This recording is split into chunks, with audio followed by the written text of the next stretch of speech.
Bueno, Iñaki, ya vamos acabando. La verdad es que una entrevista express, pero muy interesante. ¿Qué noticia te gustaría dar sobre Europa que no hayas dado hasta ahora?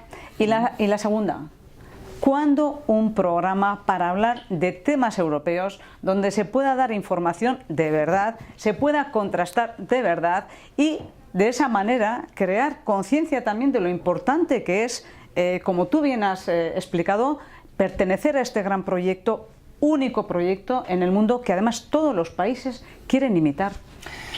Bueno, con respecto a qué noticia me gustaría dar referida a la Unión Europea, a mí me gustaría dar la noticia de que la Unión Europea recapacita y da cabida a las centenares de miles de personas que se agolpan en la frontera, en la zona de Serbia, etcétera, y se hace cargo de una crisis humanitaria que está ocurriendo a las puertas de Europa. Entonces, antes de que sea tarde, antes de que estas personas tengan que pasar un nuevo invierno al raso, en zonas que rozan los 20 grados bajo cero, pues sí me gustaría que se cumplieran las promesas hechas por parte de todos los países y que efectivamente España acogiera 17.000 refugiados y el resto de países de Europa hicieran exactamente lo mismo. Y la Unión Europea pues se diera cuenta que tiene una responsabilidad humanitaria como zona rica, probablemente la más rica del mundo, que es para con quien lo está pasando mal. Porque también nosotros pasamos una guerra en Europa, también nosotros pasamos una guerra aquí y sabemos lo que es ser refugiados y en otros países nos acogieron y entonces no está de más que nosotros devolvamos este país, sobre todo porque pertenecemos a una misma raza, que es la raza humana, ni está bien tener en cuenta a tus congéneres y ocuparte de ellos.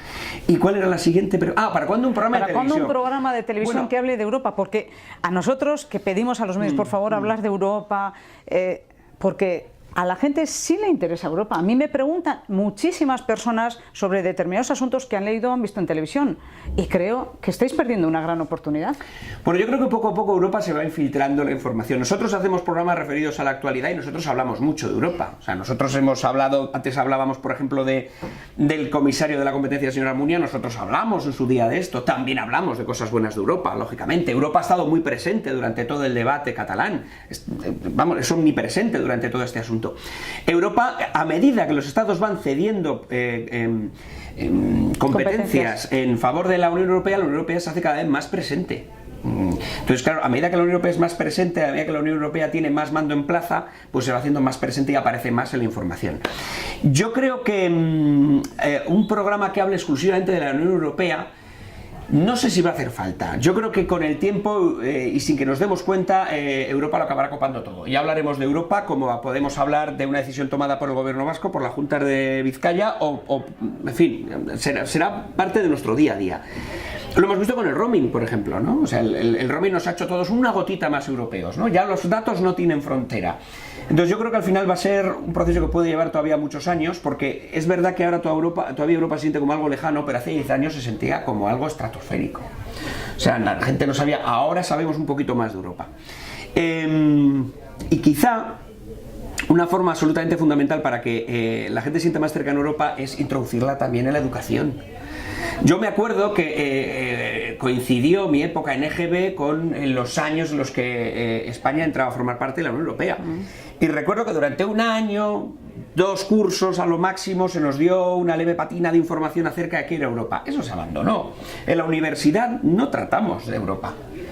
Entonces quizás lo que falta es eso, es llevar Europa al colegio, es explicar Europa a los chavales, es que sepan los chavales qué es el Consejo de Europa, porque Europa está presente en Bruselas y también está en Estrasburgo, qué se hace en cada sede, qué es lo que votamos cuando votamos en unas elecciones europeas.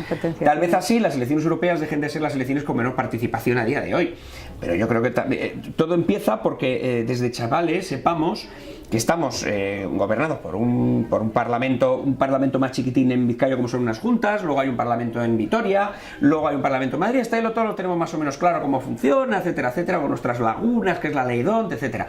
Luego ya se nos escapa el conocimiento. Lo otro es Europa. Pero cada vez es más presente, porque Europa cada vez está más presente en nuestras vidas. Pero insisto, yo creo que hay que hacer un esfuerzo en los chavales. En los escolares de Estados Unidos se les explica cómo funciona su gobierno. ¿Por qué nos explica a los escolares? No los igual, estoy metiendo la pata y ahora mismo los colegios... No, pero es una demanda de más gente. Caramba, sí. ¿Por qué no se... Yo creo que no...